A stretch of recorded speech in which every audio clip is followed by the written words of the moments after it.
School തുറന്ന് ഒരു മാസമായിട്ടും വിദ്യാഭ്യാസ കലണ്ടർ പ്രസിദ്ധീകരിക്കാതെ വിദ്യാഭ്യാസ വകുപ്പ് 3 ടേമിലെയും പരീക്ഷകൾ, മേളകൾ, സ്കോളർഷിപ്പ്, പരീക്ഷകളുടെ സമയം എന്നിവ ഉൾപ്പെടുത്തിയാണ് കലണ്ടർ തയ്യാറാക്കേണ്ടത്. മുൻകൂട്ടി പാഠഭാഗങ്ങൾ പഠിപ്പിച്ച് തീർക്കാൻ സഹായമാകുന്ന കലണ്ടർ വൈകുന്നതിനെതിരെ അധ്യാപക സംഘടനകൾ രംഗത്ത് വന്നു.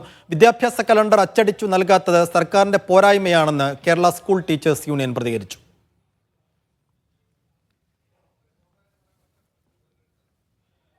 ടീച്ചേഴ്സ് കോപ്പി ആയിട്ടുള്ള ഹാൻഡ് ബുക്ക്, അധ്യാപക സഹായി എന്ന് പറയുന്ന ഹാൻഡ് ബുക്ക് ഇതുവരെ ലഭ്യമായിട്ടില്ല. നമ്മുടെ പുതിയ UP വിഭാഗത്തിൽ 2 ശനിയാഴ്ച അധികമായിട്ടും ഹൈസ്കൂൾ വിഭാഗത്തിൽ 6 ശനിയാഴ്ചയും അധികമായിട്ട് പ്രവർത്തിക്കാനാണ് നമുക്ക് പറഞ്ഞിരിക്കുന്നത്. ഇതിനെക്കുറിച്ചുള്ള ആലോചനകൾ വേണ്ടത്ര നടത്തിയിട്ടുണ്ടോ എന്ന് ചോദിച്ചാൽ തികച്ചും ഏകപക്ഷീയമായിട്ടാണ് ഈ കലണ്ടർ പരിഷ്കരണം നടപ്പിലാക്കിയിട്ടുള്ളത്. അധ്യാപക സംഘടനകളുമായി ആലോചിച്ച് അതിൻ്റെ പ്രായോഗികമായ ബുദ്ധിമുട്ടുകളൊന്നും പരിഗണിക്കാതെയുള്ള പരിഷ്കരണമാണ് നടപ്പിലാക്കിയിട്ടുള്ളത്.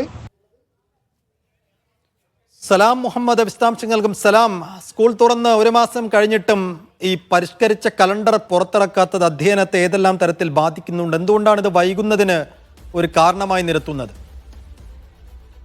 സാധാരണ സ്കൂളുകളിൽ നടക്കുന്ന വിദ്യാഭ്യാസ പ്രവർത്തനങ്ങളൊക്കെ തന്നെ വിദ്യാഭ്യാസ കലണ്ടർ പ്രകാരമാണ് നടക്കുന്നത്. ഉദാഹരണം, ഈ കുട്ടികളുടെ അവധി കൂടാതെ ഈ കലോത്സവങ്ങൾ, അതായത് സ്കൂൾ കലോത്സവമായാലും അതേപോലെ ശാസ്ത്രമേള, അങ്ങനെയുള്ള മേളകളൊക്കെ തന്നെ ഈ സ്കൂൾ കലണ്ടർ പ്രകാരമാണ് നടക്കുന്നത്. അതുകൊണ്ട് തന്നെ മുൻകൂട്ടി അധ്യാപകർക്ക് തയ്യാറെടുപ്പിന് വേണ്ടി ഈ സ്കൂൾ കലണ്ടർ, വിദ്യാഭ്യാസ കലണ്ടർ വലിയ രീതിയിൽ ഉപകാരപ്രദമാകാറുണ്ട്. അങ്ങനെയുള്ള ഒരു സാഹചര്യത്തിലാണ് ഇപ്പോൾ വിദ്യാഭ്യാസ കലണ്ടർ ഒരു മാസമായി അധ്യയനം ആരംഭിച്ചിട്ടും ഇതുവരെ പ്രസിദ്ധീകരിക്കാൻ പൊതുവിദ്യാഭ്യാസ വകുപ്പ് തയ്യാറാകാത്തത്. ഇതിനെതിരെയാണ് ഇപ്പോൾ അധ്യാപക സംഘടനകളൊക്കെ തന്നെ രംഗത്തെത്തിയിരിക്കുന്നത്. വിദ്യാഭ്യാസ വകുപ്പിന്റെ വീഴ്ചയാണെന്നാണ് അധ്യാപക സംഘടനകളുടെ ആരോപണം. അതുകൊണ്ട് തന്നെ ഈ അധ്യയനം പുരോഗമിക്കുന്നതിനിടെ ഈ രീതിയിലുള്ള അധ്യാപകർക്ക് മുൻകൂട്ടി തയ്യാറെടുക്കുന്നതിനടക്കമുള്ള കാര്യങ്ങൾക്ക് വലിയ പ്രതിസന്ധി ഉണ്ടാക്കുന്നു എന്നുള്ളതാണ് ഇപ്പോൾ അധ്യാപകരുടെ ഭാഗത്തു നിന്നും ഉയരുന്ന ആക്ഷേപം എന്ന് പറയുന്നത്. എത്രയും പെട്ടെന്ന് വിദ്യാഭ്യാസ കലണ്ടർ പ്രഖ്യാപിച്ചില്ലെങ്കിൽ ഒരുപക്ഷെ മുന്നോട്ടുള്ള അധ്യയന ദിവസങ്ങളിലൊക്കെ തന്നെ ഏതൊക്കെ ദിവസങ്ങളിലാണ് അധ്യയനം ഉണ്ടാവുക, കുട്ടികളുടെ അവധി, കുട്ടികൾക്ക് ഈ എക്സാമുകൾ, പരീക്ഷകൾ സംബന്ധിച്ചുള്ള വിവരങ്ങളൊക്കെ തന്നെ 3 ടേം പരീക്ഷകളുടെ തീയതികൾ കൂടാതെ ടാലന്റ്